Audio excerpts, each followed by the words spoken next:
ഗ്രന്ഥശാല സംഘത്തിന്റെ നേതൃത്വത്തിൽ നടപ്പിലാക്കുന്ന വായനാ വെളിച്ചം പരിപാടിയുടെ ഭാഗമായാണ് പുല്ലൂരിലെ വണ്ണാർവയൽ പി കൃഷ്ണൻ നായർ സ്മാരക ഗ്രന്ഥാലയത്തിൽ കുട്ടികളുടെ ക്യാമ്പ് സംഘടിപ്പിച്ചത്. സാംസ്കാരിക പ്രവർത്തകൻ ബാലചന്ദ്രൻ എരവിലാണ് ക്യാമ്പിന് നേതൃത്വം നൽകിയത്. കുട്ടികളെ പുസ്തക വായനയിലേക്ക് അടുപ്പിക്കുന്ന പ്രവർത്തനങ്ങളാണ് ക്യാമ്പിൽ നടന്നത്. കളിയും പാട്ടും നാടകവുമൊക്കെയായാണ് ക്യാമ്പ് നടന്നത്.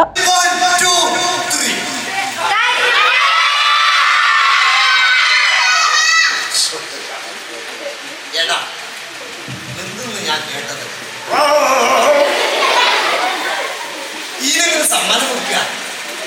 6 മണിക്കൂർ നീണ്ടുനിന്ന ക്യാമ്പിൽ നാടക പ്രവർത്തകരായ അജയ് പ്രസീദും ജയചന്ദ്രൻ കോട്ടക്കൊച്ചിയും കുട്ടികളെ നാടകരംഗത്തേക്ക് നയിക്കുന്നതിനുള്ള പ്രവർത്തനങ്ങൾ നടത്തി. തെയ്യം കലാകാരൻ കൃഷ്ണൻ കരിമ്പിൽ മാവില തുളു ഭാഷയിൽ നാടൻപാട്ട് അവതരിപ്പിച്ചു.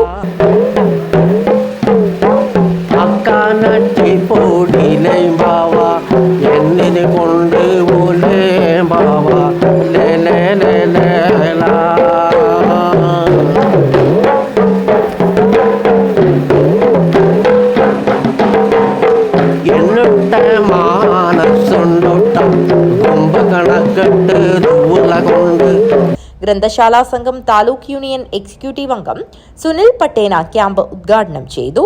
കേരള ഗ്രന്ഥശാല സംഘത്തിൻ്റെ ആഹ്വാനമനുസരിച്ച് വായനാ വെളിച്ചം വർണ്ണക്കൂടാരം എന്ന പരിപാടിയുടെ ഭാഗമായിട്ട് advocate P Krishnan Nair memorial reading room and ലൈബ്രറിയുടെ കുട്ടികളും വനിതാ വിഭാഗവും പ്രവർത്തകരും ഒക്കെ ചേർന്ന് നടത്തുന്ന ഒരു പരിപാടിയാണിത്. ഒരു കളിയും ചിരിയും ഒത്തുചേർന്ന ഒരു സർഗാത്മക ദിവസം എന്നാണ് ഇതിന് പേരിട്ടിരിക്കുന്നത്. ഈ ക്യാമ്പ് നയിക്കുന്നത് പ്രശസ്ത സാഹിത്യകാരനും സാംസ്കാരിക പ്രവർത്തകനുമായ ബാലചന്ദ്രൻ എരവിൽ എന്നുള്ള നമ്മുടെ പ്രിയപ്പെട്ട സുഹൃത്താണ്. കൂട്ടത്തിൽ നമ്മുടെ പ്രിയ കുട്ടികളും കലാകാരന്മാരും നാടൻ കലാകാരന്മാരൊക്കെ ഇതിൻ്റെ ഭാഗമായിട്ട് മാറിയിട്ടുണ്ട്. ക്യാമ്പിന് വായനാ വെളിച്ചം കൺവീനർ ദിവ്യ പ്രമോദ്, പി പത്മനാഭൻ, മാടിക്കാൽ നാരായണൻ, അനിൽ പുളിക്കാൽ, രാജൻ വിഷ്ണുമംഗലം, ബിജു മൊട്ടമ്മൽ, സുനിൽകുമാർ, നന്ദിത സുധാകരൻ എന്നിവർ നേതൃത്വം നൽകി. News bureau, Kanhangad.